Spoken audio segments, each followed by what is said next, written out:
Dad, sir. Sir, Ayesha, कहिए sir, क्या बात है? वो मुझे तुमसे कुछ पूछना था। हाँ, पूछिए। शायद तुम ये शादी किसी दबाव में तो नहीं कर रही हो ना? नहीं सर, आपको ऐसा क्यों लग रहा है? मुझे इसलिए ऐसा लग रहा है क्योंकि तुम्हारे सारे फैसले, तुम्हारी बातें मुझे तुम्हारे नहीं लग रहे हैं। ऐसा लगता है कोई जबरदस्ती तुमसे। नहीं सर, ऐसा ऐसा कुछ भी नहीं है।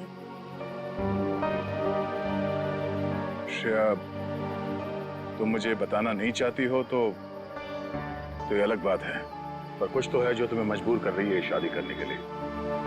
और मैं तुम्हारे हर फैसले की इज्जत करता हूं। बस मैं ये जानना चाहता था कि तुम ये शादी अपने खुशी से कर रही हो, ना कि किसी के दबाव में आके। एक दोस्त होने का इतना हक तो बनता है मेरा, इसलिए पूछा। कोई बात नहीं, तुम खुश हो तो मैं खुश हूं।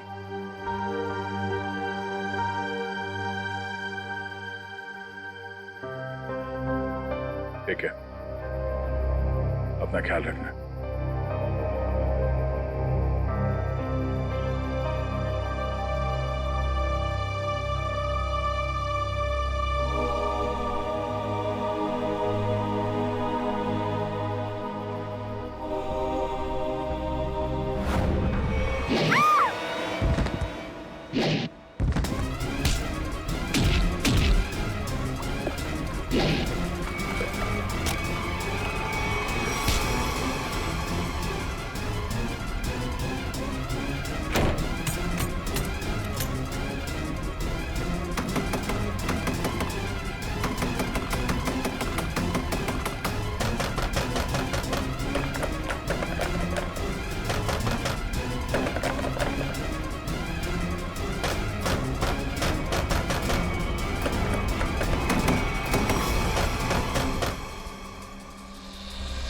नहीं सर, मैं उसका चेहरा नहीं देख पाई।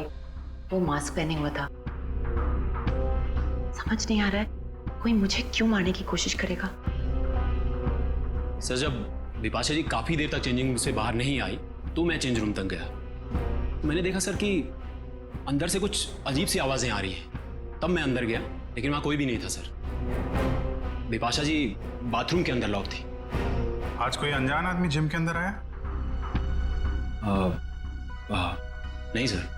अच्छा sir, excuse me sir, CCTV footage check कर लिया है। मास्क वाला कोई भी आदमी अंदर नहीं आया, और जितने भी लोग अंदर आए वो सब क्लब के मेंबर्स हैं। अच्छा, कहीं कोई खिड़की उड़की से तो नहीं आ गया? हो सकता है सर। बिपाशा जी, ये बताइए कि आपकी किसी से कोई दुश्मनी या कोई अनबन? ऐसा तो कोई भी नहीं है। कुछ तो है बिपाशा जी, वरना कोई आपको क्यों मानना चाहेगा? अच्छा, याद कीजिए, आपके साथ हाल फिलहाल में कोई अजीब घटना घटी हो? हाँ, कल रात को जब मैं शूटिंग से लौट रही थी तो मुझे 2 लोग दिखे थे एक एक्सीडेंट हुई गाड़ी के पास। मैंने गाड़ी रोक के उन्हें हेल्प करने की कोशिश की। क्या कुछ मदद चाहिए? हमें कोई मदद नहीं चाहिए। लेकिन उन लोगों ने मदद लेने से साफ इनकार कर दिया।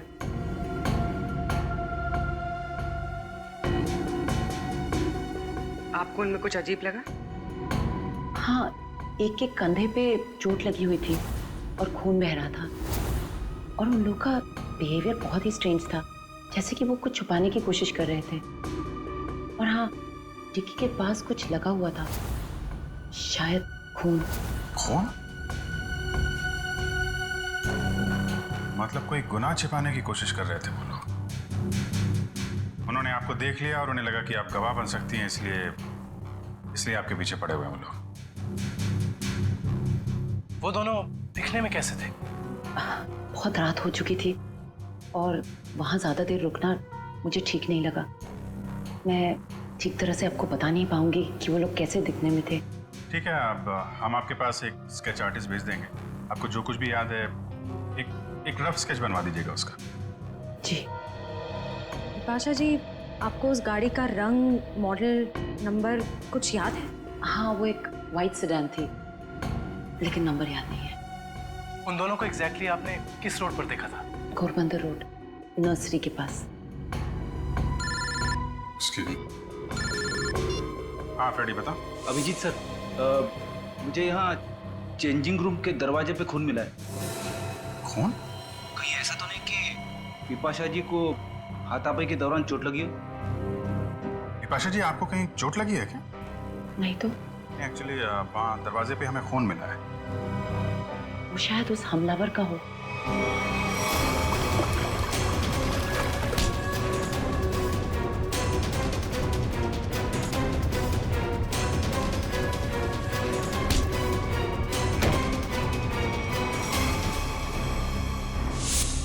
फ्रेडी, उस खून का सैंपल ले लो और फॉरेंसिक भेज दो। वो खून शायद उस हमलावर का ही है।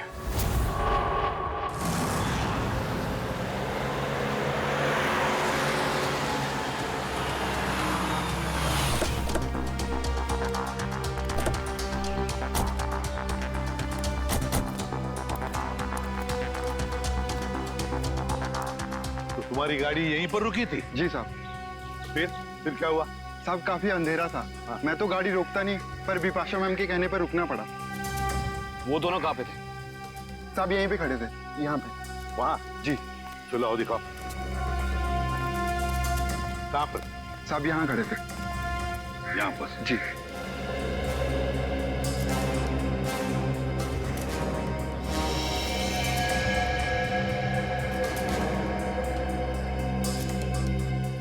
इंजन में लगता है सर। लगता है गाड़ी खराब थी। गाड़ी खराब थी क्या? जी सर। तो फिर उन लोगों ने गाड़ी किसी भी तरह से यहाँ से हटाई हो, लेकर गए होंगे वो। सर, ये रास्ता काफी सुनसान लगता है। हो सकता है आसपास से कोई मैकेनिक आया हो। हाँ, पूर्वी हो सकता है, या फिर कोई टोइंग वैन मंगवाई हो गाड़ी ले जाने के लिए। एक काम करो, पता लगाओ आसपास कोई गराज या फिर ऑटोमोबाइल मैकेनिक या फिर टोइंग वैन वाला है क्या।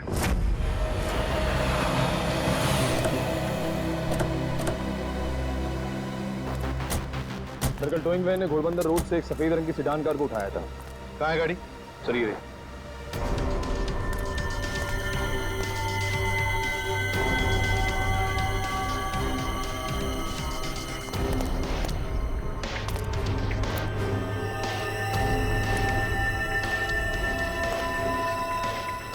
नंबर प्लेट्स गायब है। काम करो, तुम और पूर्वी गाड़ी को अंदर से बाहर से अच्छी तरह से चेक करो। एक बात बताओ, टोइंग वाले के साथ और भी कोई आया था? एक आदमी था सर। वो आदमी दिखने में कैसा था? लंबा था, काफी बड़ी टोपी पहने हुआ था और काला चश्मा में। अच्छा, शक्ल तो देखी होगी ना उसकी? सर, उसकी टोपी इतनी बड़ी थी और चश्मा भी कि पहचान नहीं पाया। रात में टोपी और चश्मा, चेहरा छुपा रहा था सर। हाँ,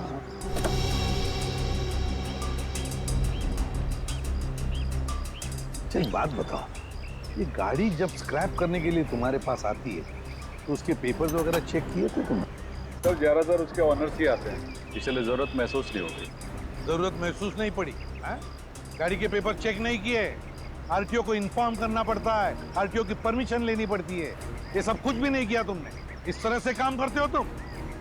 गलती हो गई। गलती नहीं, जुर्म किया है तुमने, समझे? Sorry sir.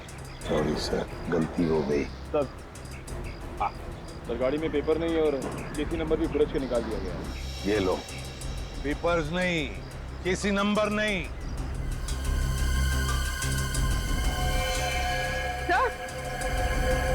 हाँ पूर्वी? सर, अंदर ये टिश्यू पेपर मिला है, इस पर किसी होटल का नाम लिखा है, होटल ग्रीन पैलेस।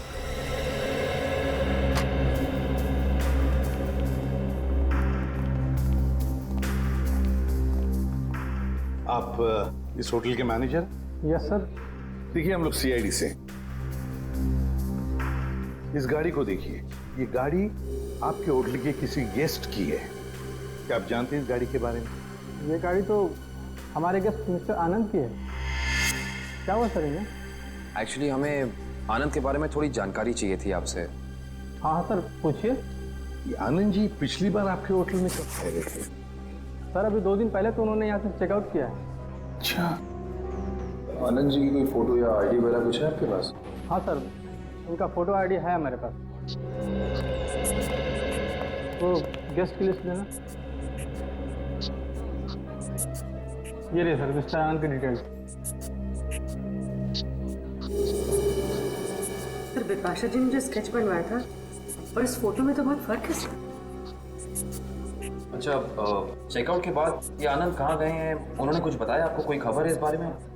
नहीं सर, हमें इसकी कोई जानकारी नहीं है। अच्छा, आनंद जी जब आपके होटल में ठहरे थे वो कमरा हमें चेक करना है उनका। हाँ सर, आप लोग कमरा देख सकते हैं, लेकिन वहाँ आपको कुछ मिलेगा नहीं। क्यों? क्योंकि सर हमने उस कमरे की सफाई करके किसी दूसरे गेस्ट को दे दिया।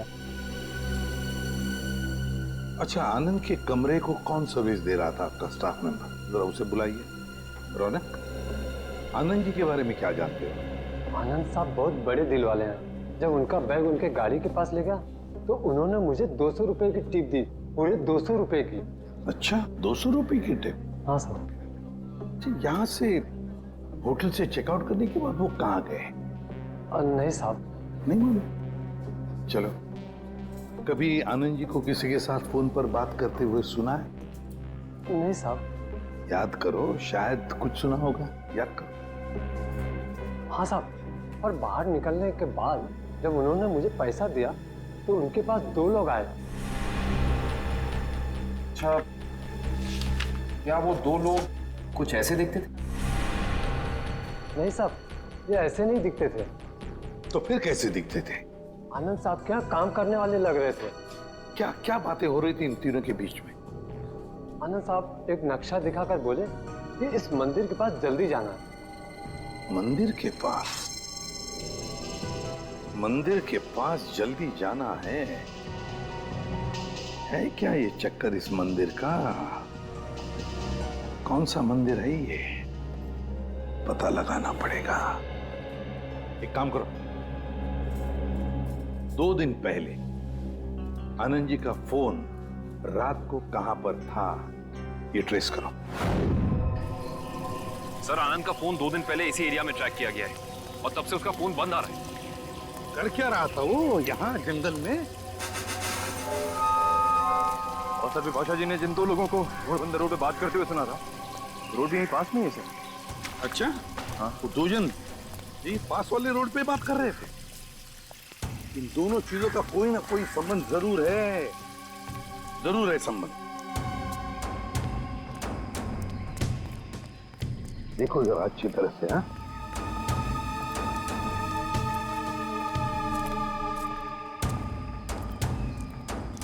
सर, अनिकेत, यहाँ मिट्टी जमीन से काफी नरम और मुलायम है। हाँ,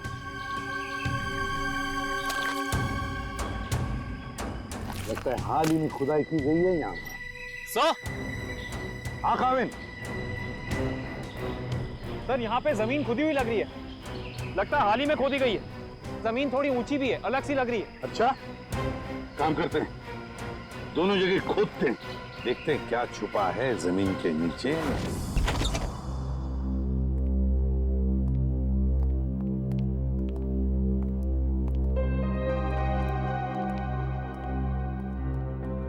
अरे वाह सर, आनंद का घर काफी अमीर आदमी का लग रहा है।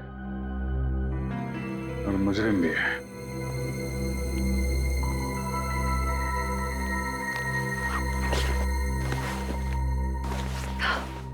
अंदर से शायद आवाज आ रही है।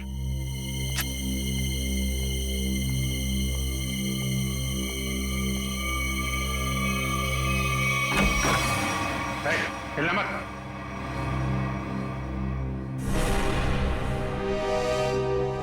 कौन हो तुम?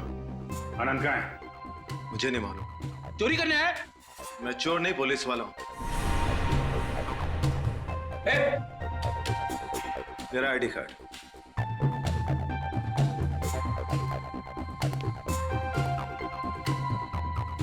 सर,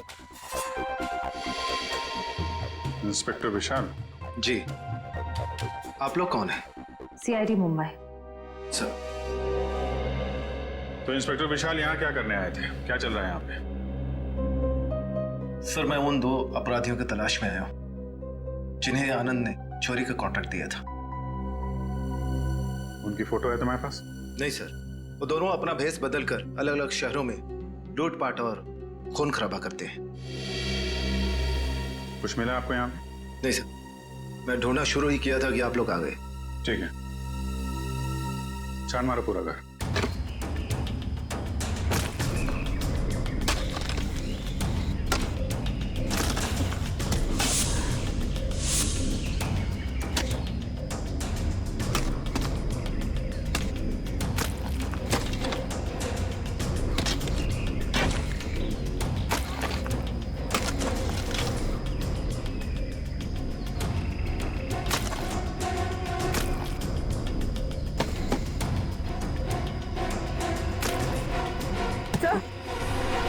सर हाथ।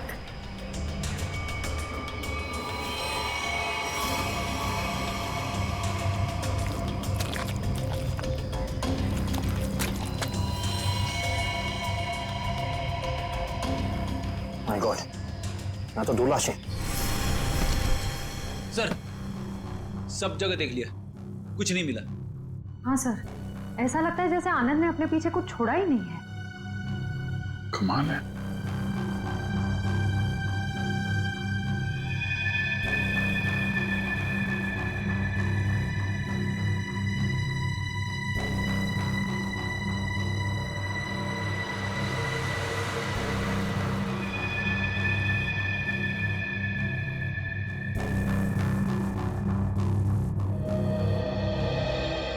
क्या फेरी, ये पेड़ जमीन से ऊपर की तरफ उगते हैं कि नीचे की तरफ?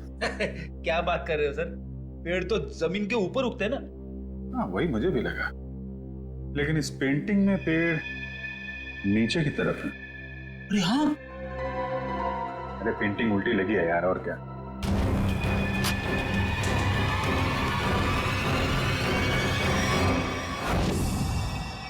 ये देखिए, पैराडाइज आर्ट गैलरी का ब्लूप्रिंट। ये सब आर्टिफैक्ट्स की फोटोग्राफ है।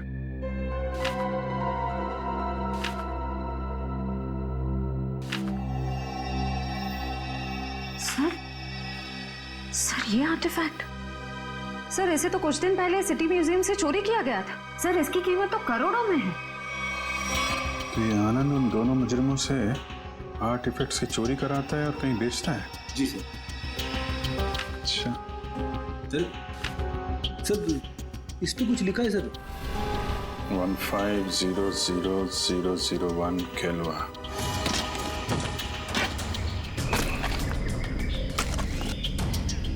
एक मिनट रुक जा।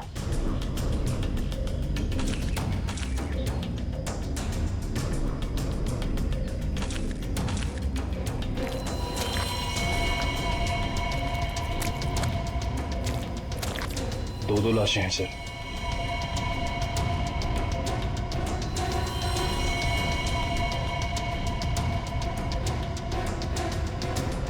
ये तो आनंद है।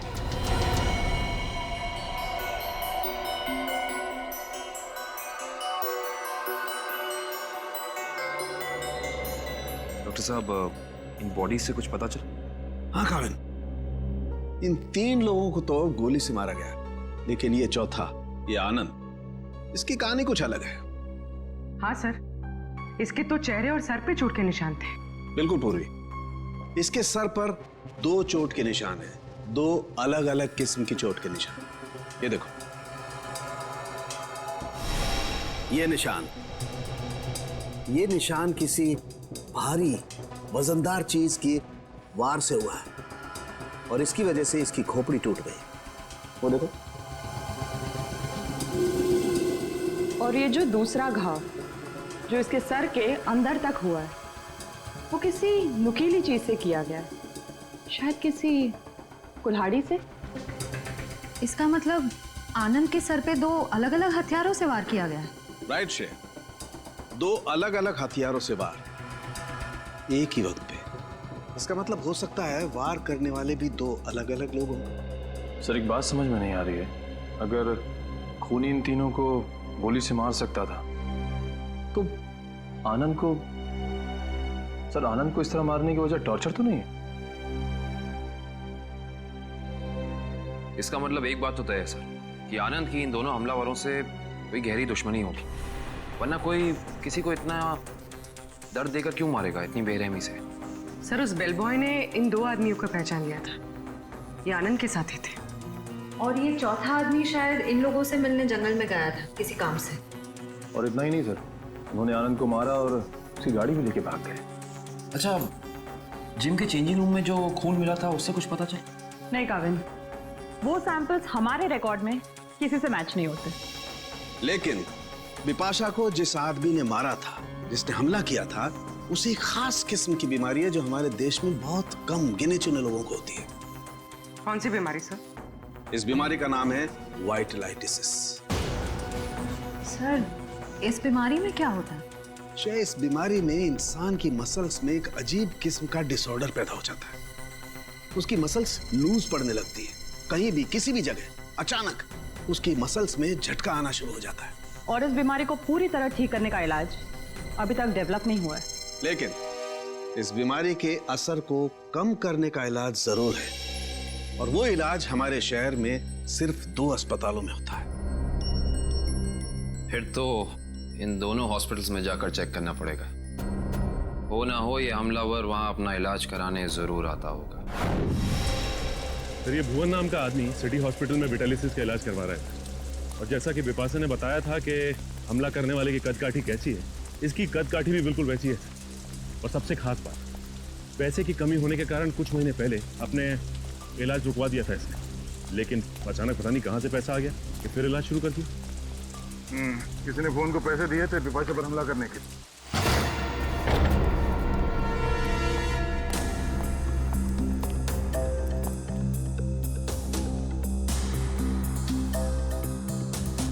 लगता है सर उसे हमारे आने की खबर मिल गई थी, इसलिए शायद वो निकल गया।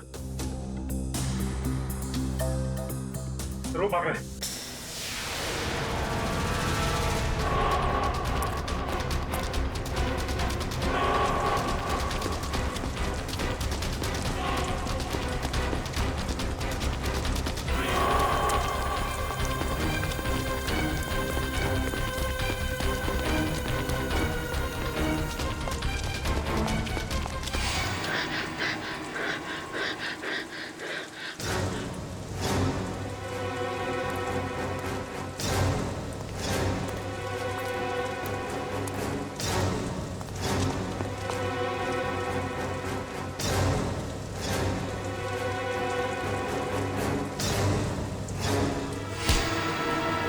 सब मुझे क्यों पकड़ा? क्या किया मैंने? बिपाशा पे हमला किया तुमने, उसे जान से मारने की कोशिश की। बोल, क्यों मारना चाहता था उसे? जल्दी बता। हाँ। मैंने कुछ नहीं किया सर।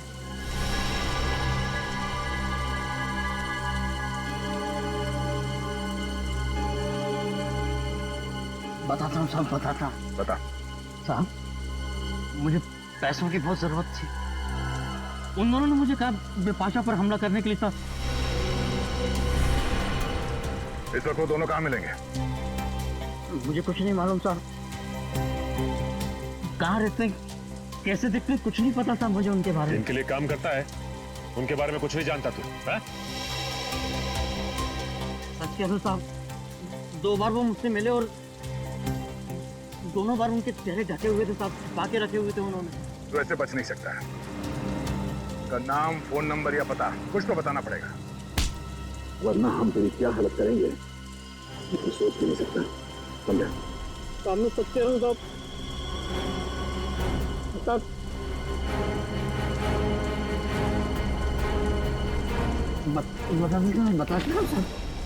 मैं सब बताऊंगा। उनमें से एक का नाम चीका है। ठीक है, और बता। पिछली बार जब वो लोग मिले थे साहब, तो दोनों बात कर रहे थे कि अब बच्चों तक पैसे कैसे भेजें। बच्चों के पास पैसा? भला ये मुजरिम बच्चों के पास पैसा ले जाने की टेंशन क्यों लेंगे सर? सर ये किन बच्चों की बात कर रहे थे दोनों?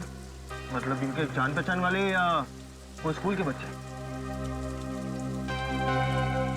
ये किसी अनाथ आश्रम के बच्चे हैं।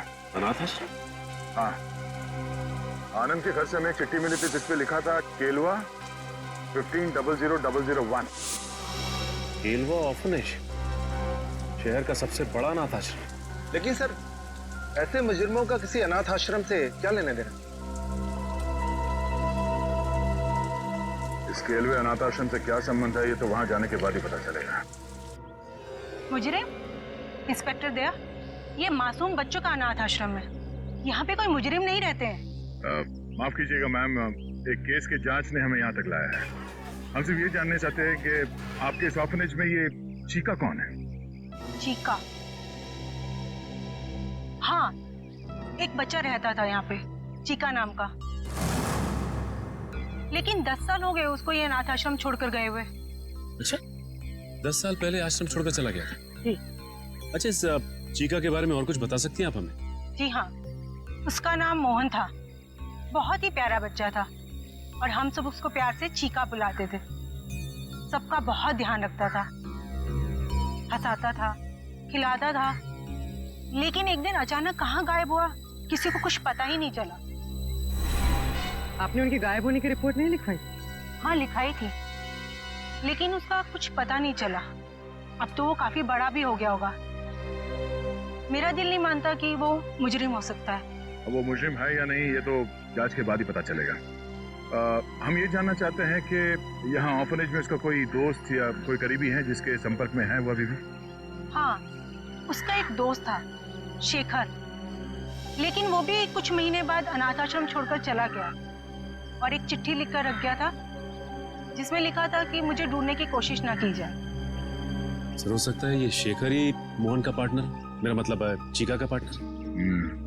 अच्छा, चीका और शेखर का कुछ सामान है यहाँ पे? और चीका का बैग? हाँ।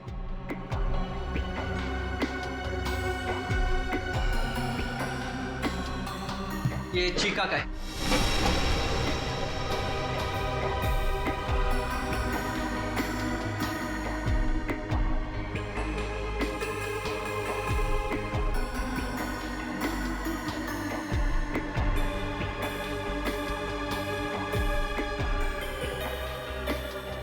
सर इसमें कपड़े और खिलौने के अलावा कुछ नहीं मिला।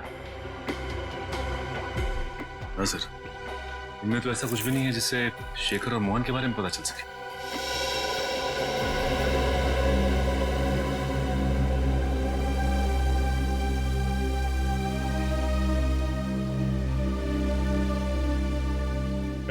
Thank you.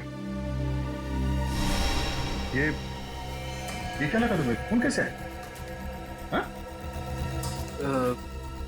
वो कुछ नहीं, एक छोटी सी चोट लगी थी। सर, यही सवाल मैं इससे पूछ रही हूँ, पर ये कुछ जवाब ही नहीं दे रहा है। जल्दी बताओ रमेश, क्या हुआ? कुछ नहीं सर, वो बस ऐसे ही छोटी सी चोट लग गई थी। सर, 2 दिन पहले जब ये रात को बाहर से आया था तो इसके हाथ से खून बह रहा था, पर इसने कुछ जवाब नहीं दिया। सर, बिपाशा जी ने 2 दिन पहले रात को जिस आदमी को देखा था उसके हाथ पे भी चोट का निशान था। हाँ सर, ये केलवा अनाथ आश्रम और इसके हाथ पे लगी चोट, ये कोई इत्तेफाक नहीं हो सकता।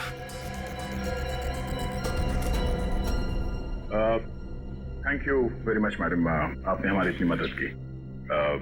लगता है हम लोग गलत थे। और हाँ, थैंक यू चिका। Okay sir.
गंदे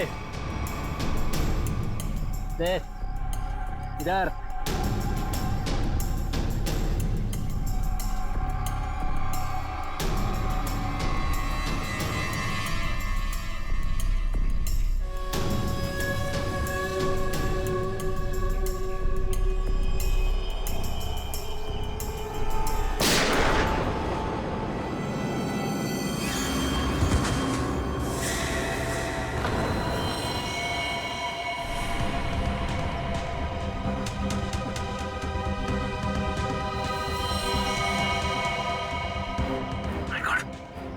तो मर चुका है सर। मर चुका है? ये क्या किया तुमने? इसे गोली क्यों मारी? सर अगर मैं इसे गोली नहीं मारता तो सचिन सर को गोली मार देता। अरे तो इसके पैर पे गोली चलाता। सर मुझे जो समझ में आया वो मैंने किया सर।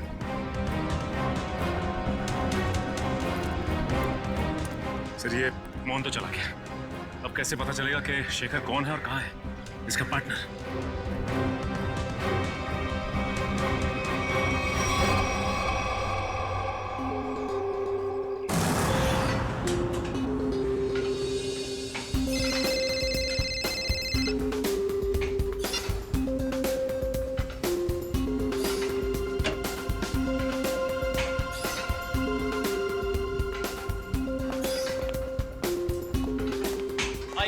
हाय। क्या फिल्म बनाई है मैम? अच्छी लगी तुम्हें? रियली सुपर हिट है। Thank you so much. Thank you चलो। ये वर्कआउट हो गया आपका? हाँ हो गया, कुछ अर्जेंट काम है तो मैं निकलती हूँ। Okay bye. Okay bye bye, take care.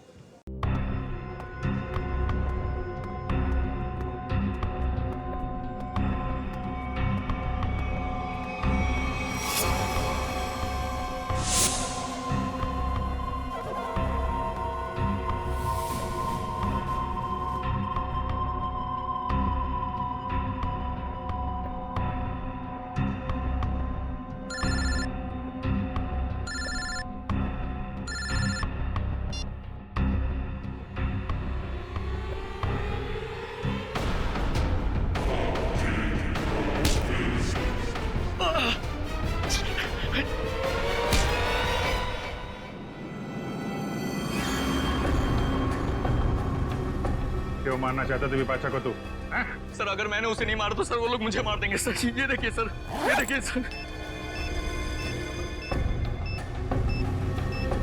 Sir मुझे बचा लीजिए सर, मुझे बचा लीजिए सर। मैं एक मिनट। ये बॉम्ब तो नकली है, कागज पे लिखा है सर 12:30। मतलब खूनी को हमारे प्लान के बारे में पता चल गया और इस आदमी को भेजा था हमें उलझाने के लिए। सर विपाशा जी की जान अभी भी खतरे में।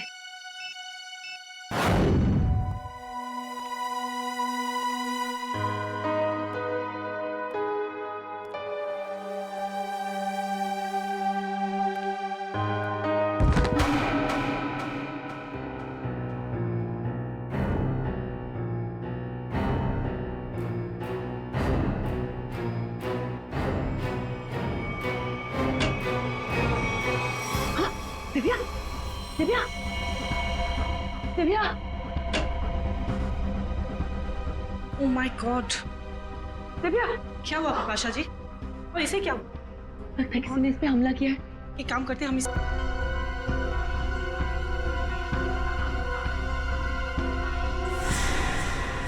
खूनी कोई औरत भी तो हो सकती है।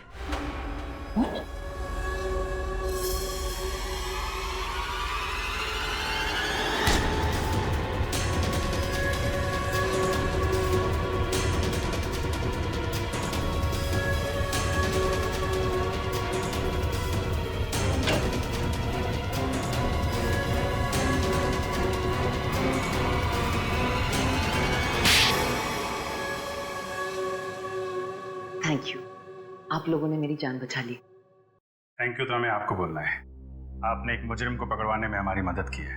सीआईडी की मदद करना तो हर नागरिक का कर्तव्य है, और आपकी टीम तो इतनी अलर्ट और जिम्मेदार है।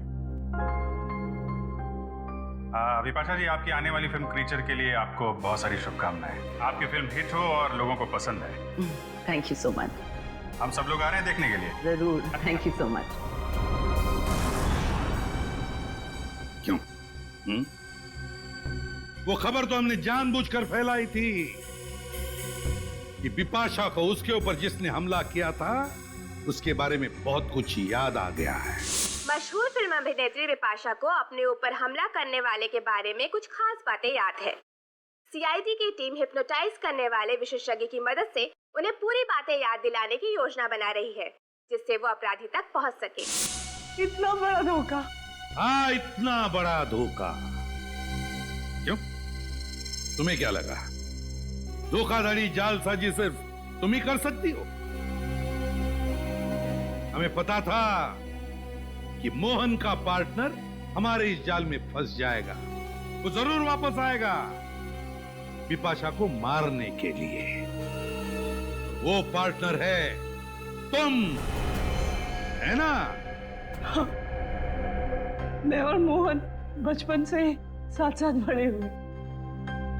हम दोनों एक ही साथ अनाथ आश्रम में पले बड़े। अनाथ आश्रम में साथ साथ बड़े हो गए, और किया क्या? गैर कानूनी धंधे।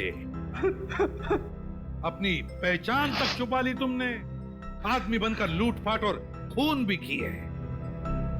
हम दोनों भेस बदलने में माहिर थे। कोई नहीं जान पाया कि मैं लड़की हूँ। और फिर तुम दोनों ने आनंद और उसके साथियों को मारकर उनके पैसे और आर्टिफैक्ट्स चुरा लिए, और बड़ी आसानी से उन आर्टिफैक्ट्स की डील प्लान कर ली।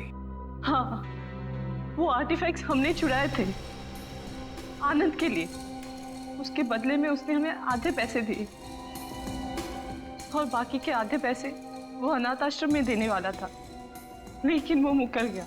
तो तुमने उसे मार दिया, आनंद को भी और उसके साथियों को भी। हाँ। लूटना, लोगों की जानें लेना, 4-4 खून किए तुमने। ये सब कुछ तो तुम्हारे लिए खेल बन गया था, है ना? तो अब जेल की सलाखों के पीछे खेल खेलते बैठना, दिन गिनने का, फांसी का ऑर्डर आने तक।